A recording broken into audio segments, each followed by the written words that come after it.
Okay. Okay. Hold on. I just downloaded this brand new demo from Steam Next Fest. It's supposed to be a strategy game from Salty Olives? Okay, weird publisher name, but sure. Let's see what they got. Guys, did I just accidentally hit a shortcut key to a temporal vortex?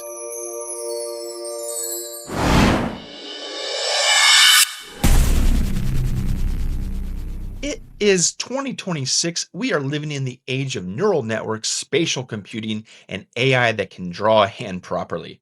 Mostly. But I just booted up this new demo and I feel like I need a floppy disk drive. What year is it? 1995, remember? If that's your jam, help a nostalgic strategy nerd out. Hit that subscribe button because apparently in 2026, my audience is exclusively comprised of people who still remember their DOS command prompts.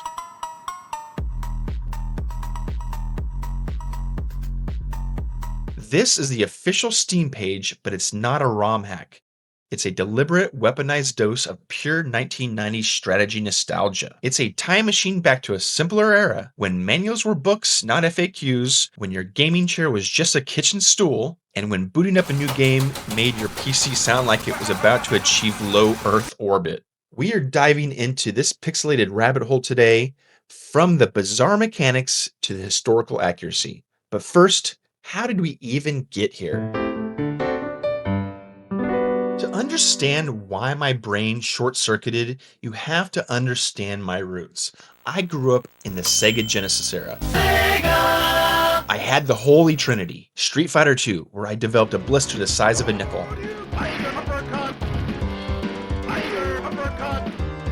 Altered Beast, where I rose from the grave, Rise from your grave. and Sonic, the game that taught us physics is optional until you hit a spike. Look at these two screens. It's the same energy. That game taught me about the one more turn addiction. I'd stay up until the sun came up, making sure my chariots didn't get destroyed by a phalanx. 1492 colonization isn't just a nod to that, it's a direct descendant. Now, I also know that there's Sid Meier's colonization. I never really played that. I assume that this is even closer to that, too. Back in my day, we didn't need ray tracing. We had a grid. We had 16 colors and we liked it. These 3 pixel men in 1492, they have backstories, they have hopes, they have dreams, they have achievements they're trying to make. That's the magic. It leaves room for your imagination. In reality, the age of discovery involved living in a wood box for 2 months with 50 guys who haven't showered, eating biscuits that were mostly weevils. But here, Columbus doesn't worry about weevils. He worries about movement points. Well, boys, that's our 7 tiles for the month. Everyone just sit perfectly still until the calendar flips to 1493. This represents the tension between the home country and the colony. The game forces you into this mercantilism loop where you are a glorified middleman for the monarch who lives 3,000 miles away. It really nails that feeling of, I did all that work, I fought the bears, I plowed the fields, and now you want to tax me on my tobacco? I think not, your majesty. In 2026, we have a lot of minimalist UIs. Salty Olives, though, he said, no, give me that 1980s wood grain. Some rough estimate here is that the border takes up roughly 20% of the screen. But here, I think it feels like you're actually sitting at the captain's table with a quill pen. So I like it. It's okay. It fits in here. You aren't just managing gold in this game, you are managing stuff. You need experts too, and you can get them from overseas. If you put a petty thief in a tobacco field, he's not really going to produce much. But if you get an expert farmer, suddenly you are the Philip Morris of the new world.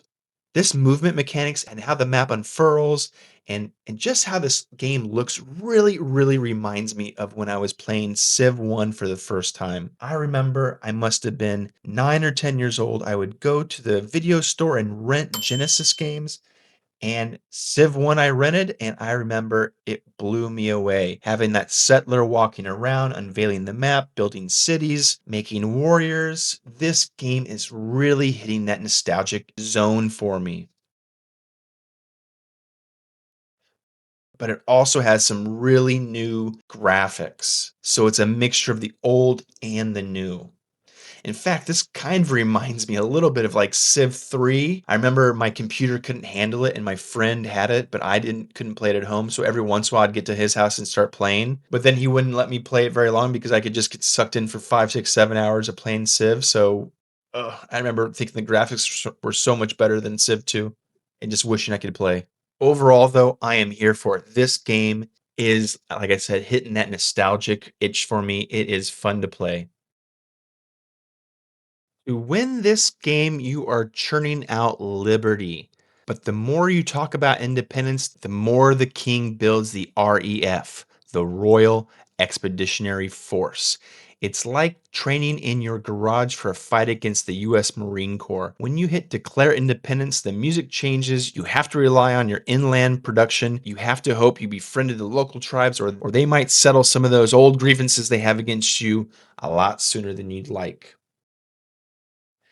This game you can play as several different countries from the old world, and it is the ultimate goal of the game to break away and declare independence. This demo I really did enjoy playing. Like I said, it has that nostalgia for me, though I really would have liked to play on the real map, not a generated map. I don't really like having a fake world to play on. I love to have the actual kind of coastline so I know where I'm building cities and that kind of thing.